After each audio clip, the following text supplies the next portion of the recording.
So it's Agent Takis, but when you communicated, you ASOC is the title you're using now. Is that right? For So in the the FBI? Sure. So how it works is we're all special agents as duly authorized by the Congressional Act. However, uh, my title within the FBI, a special agent within the FBI, is generally referred to as a someone who's a special agent is generally just an investigator. Then you have supervisor, which is that would the equivalent of a patrol leader, a supervisor. And then what you have is an assistant special agent in charge. Assistant special agent in charge is the title I am now. We call them we're short. We call them an ASAC, assistant ASAP. special agent in charge. Okay. ASAC.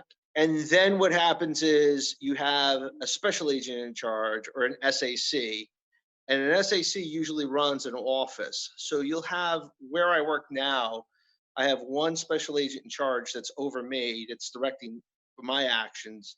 And then I have 10 squads beneath me who are all working different matters within the criminal division. And then they're each run by a supervisor who are running anywhere between 5 and 15 agents or special agents. Well, okay. Oh, and you're out of New York, is that right? Or that's the Uh, office? recently, recently, I transferred over to the Newark division, so I'm running the entire criminal division of the Newark office. Okay, and so the range of the FBI, it's typically you have regions, right? But their reach can go just about anywhere is based on the case. You could be California. Oh, correct. Yes. So domestically, or what we call the CONUS, continental United States, domestically, pretty much my agents can work anywhere. Anything that would touch New Jersey, for example, narcotics, especially, I have agents that are flying down to Miami, flying down to the southwest border, and then internationally or OCONUS outside the continental United States or contiguous United States, depending who you speak to at the time. Those people, my agents also travel to Colombia, they travel to Mexico, they'll travel to Africa, all depending on where the case takes them. So we have 56 field offices that cover the United States territories, islands, and then we have I think it's about 30 to 35 what we call legal attaches assigned to embassies overseas. And in there, we cover another 100 or so countries. Oh, wow. So we have scouts listening to us, and the question I got to wind this back. So you're an Eagle Scout, right? Yes.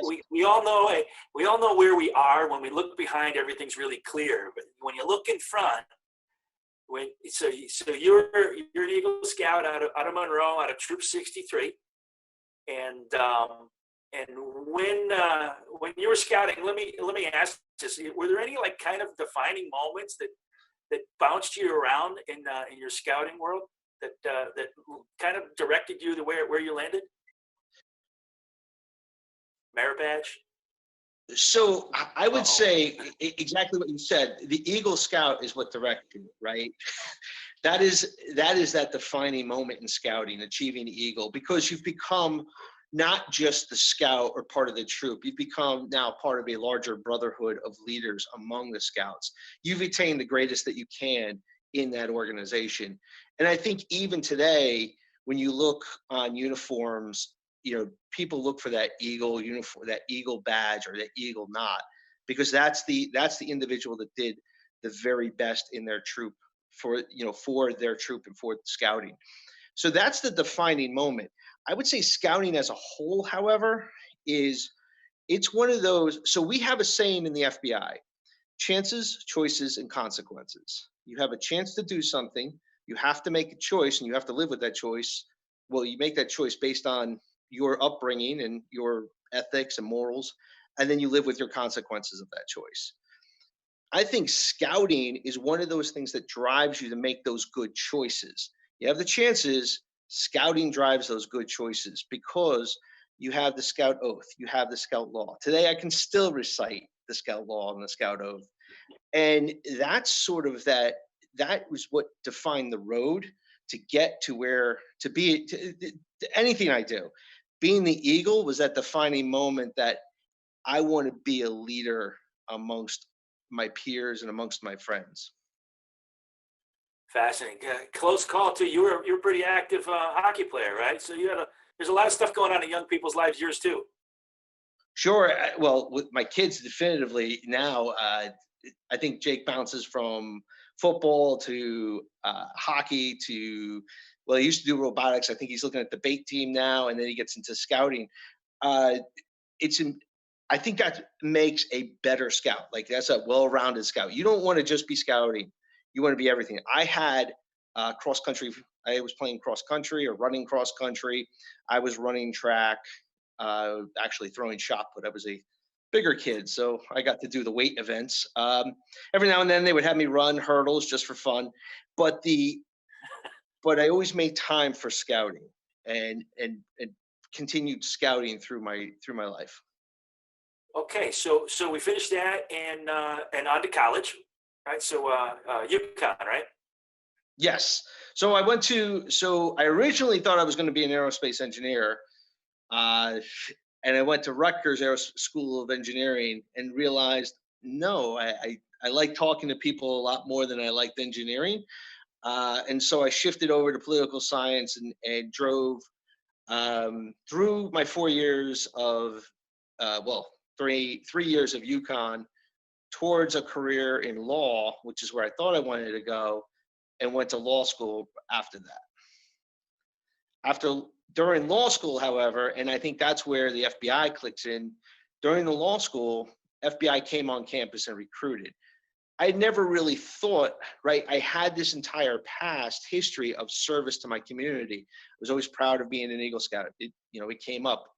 I got actual feedback during one of my jobs with the Chief State's Attorney's Office. The reason that they chose me as an intern was because I was an Eagle Scout. It defined something to them intangible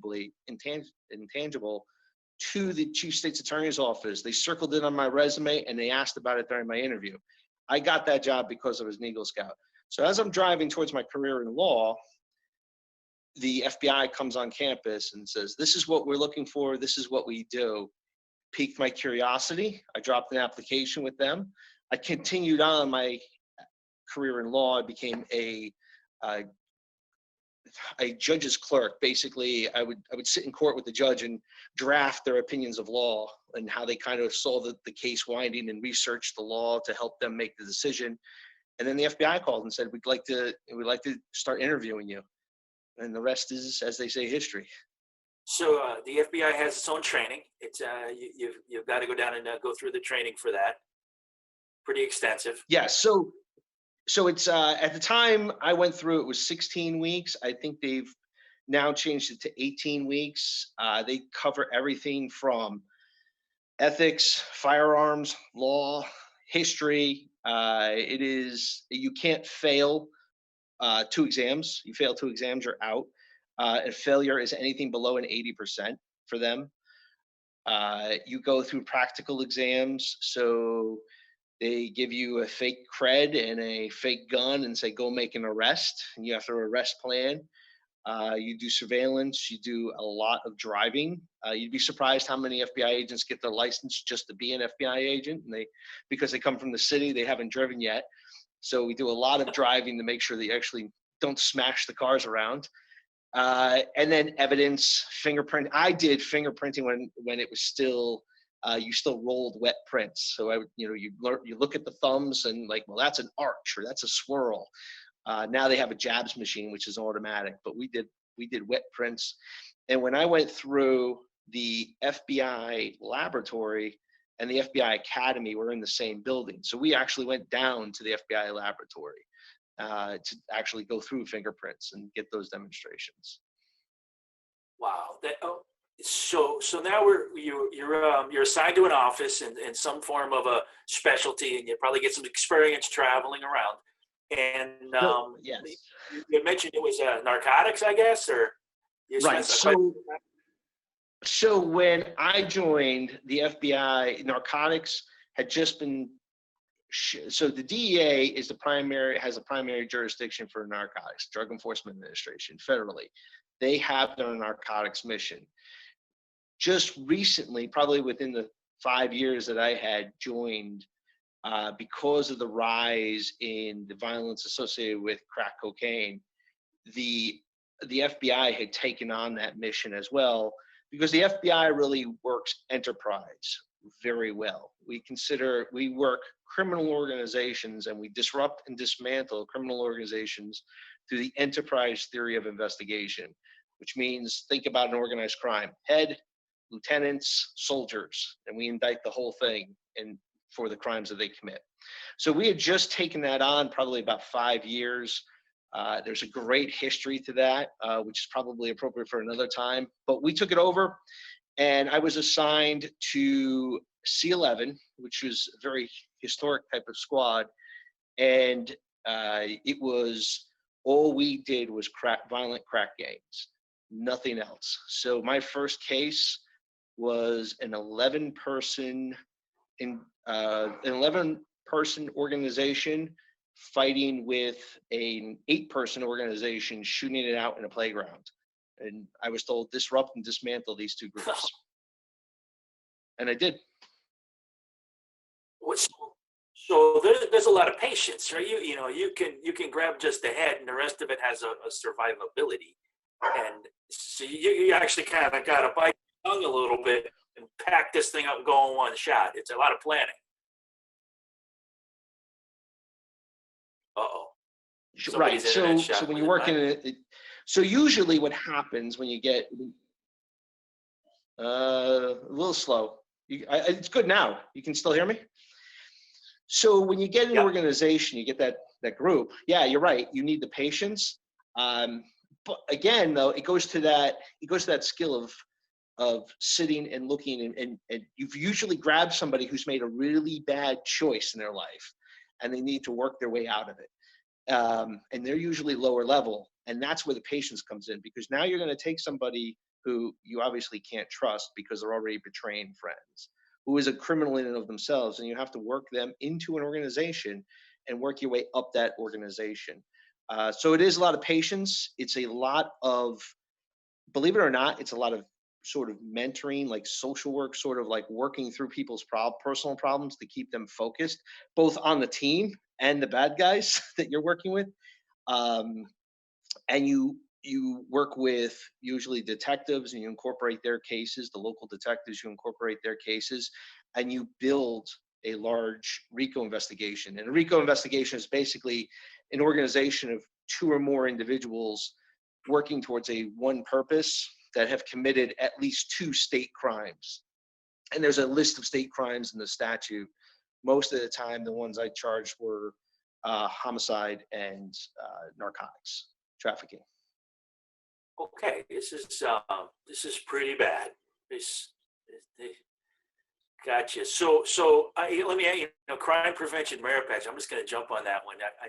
And for Scouts references, one of the things is to discuss gang impact on the community. So you know there's bad people, but you're also seeing the ramifications of these gangs, and it's got to feel pretty good when you wrap that package and get it off the street.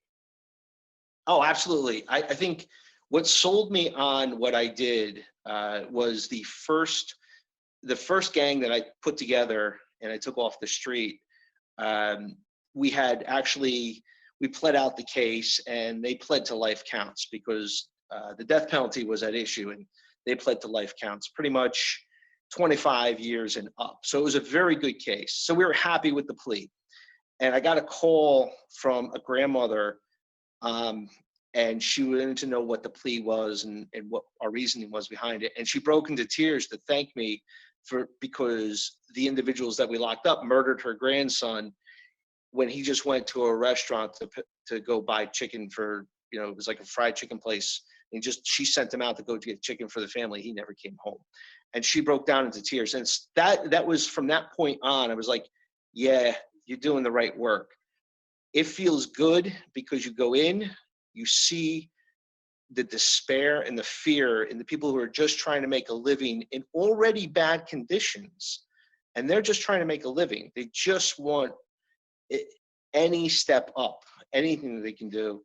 And you have these brutal bullies, for lack of a better term, really taking over their lives and forcing them not to have that sort of life that you're entitled to, that freedom of fear, just to walk across the street and not get caught in gunfire.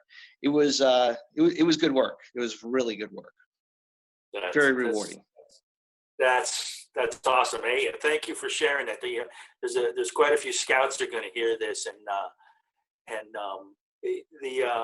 a lot of things get a little bit better knowing there's people out there that are willing to take this stuff on. It's not a 8 to 5 kind of pursuit, is it? Tough to sleep at night. No, you can ask my kids. They're I've missed a few family events just because you gotta get, like, it's time, we gotta go. And when the bell rings, some days I'm not home for a couple of days. That's the way it happens. But at the end of the day, it's because they're all right. They're okay. They have a good life. I have to do something for somebody else who hasn't. So it's a balance. Cool. So you've been overseas now. So here's the FBI. It's got outside offices. So here you are traveling. That's to close a case or find more of the same kind of people, or what would drag you overseas?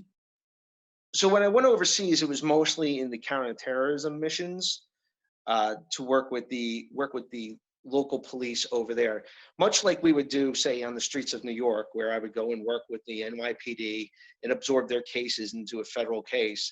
We do the same thing overseas. We look for those local cases or work with those local partners overseas. Usually not so much down to the town police, but vetted national police officers or intelligence agencies or law enforcement agencies at a national level that could help us push forward a case. So we may, one of the cases we did was Abu Khatala. He was an individual responsible for the murder of the ambassador in Libya. So we're working so Libya falls into disrepair. You have two organizations fighting it out, and we have to go and figure out how to get Abu Khatala out. We identify him. So we get him out through various means that were really, really cool.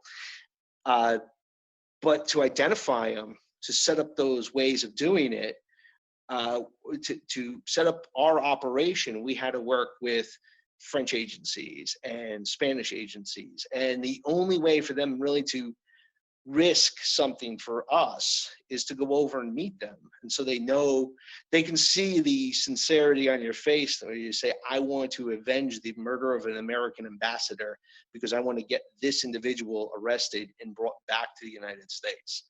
And so you do a lot of work like that overseas, where you represent U.S. interests in an investigation and how a local group is going to cooperate and help you pursue their investigative end or our investigative end. At the same time, you're also showing them, hey, you have problems too. Going overseas and saying to, friendly countries, here's some subjects in your country that I've identified. I think we need to work together to remove them before they do something bad.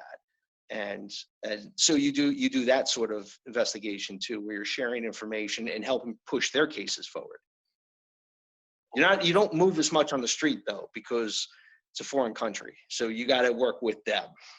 Right. Their laws take precedence until you're on American soil, Correct. Got it. That Citizenship in the World Merit Badge covers some of that. There's a lot of diplomacy that you understand. I've said now, being over there, you're a better citizen of the United States when you go overseas and see how the United States acts or is represented or is respected. You walk into an office where you're the only American and people want to talk to you and they want to hear what you have to say, even though I could be the lowest rank in that office, but I'm the American and they want to hear from you. I think going overseas and working overseas on behalf of the United States makes you the best citizen you can possibly be for the United States, because you see exactly what power and what responsibilities we have in the world. Holy cow! So if you're gonna say something to a bunch of scouts, we've got some 11 to 17-year-olds that'll be listening, and what would you leave them with from where you are now in your perspective? What would you want to say to them? I would say the scouting oath, the scouting law lays it out to you. I believe your reputation is everything. What people think of you is how much change for the better you can make in the world. So be that good person, be that responsible person, that reliable person. If somebody asks you for something, be honest. Yes, I can do that, or no, I can't. That is your reputation is everything in this world. And you need to be the best person you can be and have your reputation match that. On my honor is a hefty On my, uh, right? That that that it's the states it first all. it's the first line, right? On my honor. So I think that's it. Where it really comes down to it is be the best person you can be. Like I said, the oath and the law lay it out, but be the best person you can be and live it.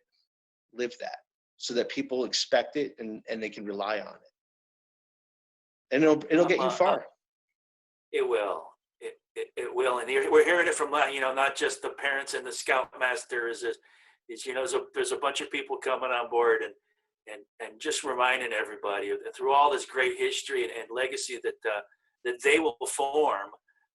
That's a great foundation. Let me ask you this one. I'll get a little more tactical here. Is COVID-19? I got a couple of questions from scouts. Um, COVID-19. How has this impacted you? You got it's pretty much an in person when things start happening. How has it impacted the agency? It has. So I think the best way to put it is that we're at 100% function and probably but a little bit slower than normal.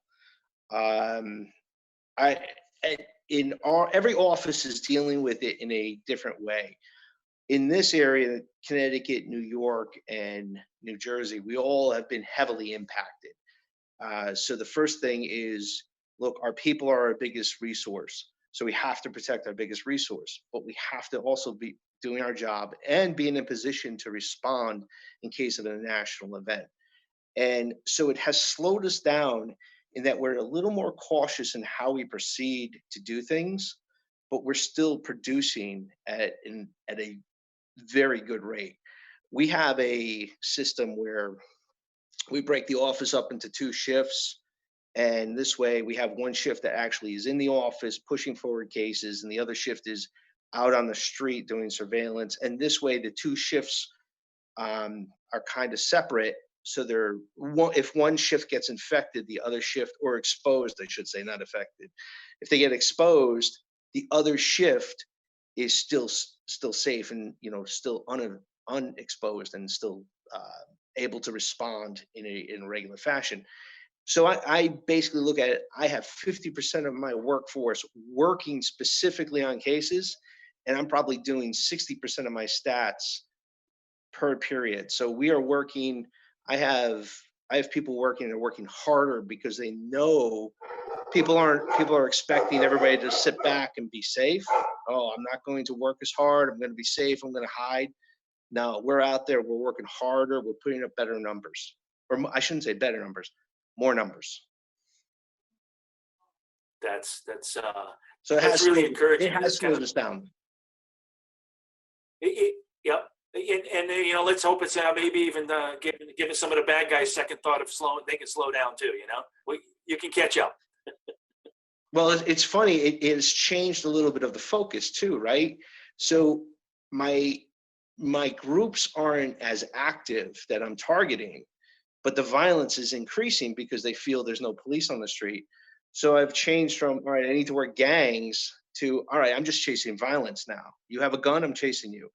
You use a gun in a crime, I'm going to chase you no matter what. But I've changed my focus of my branch now to say we need to focus a little bit more on the violence. So there's a lot more arrests out there where the FBI is coming in rather than just the local police, and that's heavier weight, that's heavier time for these guys. And it does have a little bit of a chilling effect to say, hey, maybe this isn't the time to pick up the gun. because it's going to go federal. It's not going to go state. Right, right. Well, you know, I'm speaking on behalf of the scouts that are listening, and council, and Camporee district and Quinnipiac district, and I just want to, I don't want to thank you for doing what you do, and taking the risk that you do. Is every day there are people like yourself, and you know, we know the medical industry's right in there, and the fire service. Bad things are happening, and there's people standing up and getting out there and taking care of that. So on behalf of them, and all of these young people, Assistant Special Agent in Charge Takacs, thank you again. You're welcome. And let me just say another thing that they told us at the academy. They showed us, they had us raise hands, how many of us were scouts at one time. And they said, the scouting program is a feeder for the FBI. So if you're a scout and you're interested in the FBI, you're on the right track already. You've already taken the first step. That's awesome. That's absolutely fantastic. So, hey, you be safe. Thank you. And please spread that around to the rest of your office and the rest of your people, that there's a lot of young people that are looking up to them and thanking them. Thanks. I will. Have a great day. Bye now.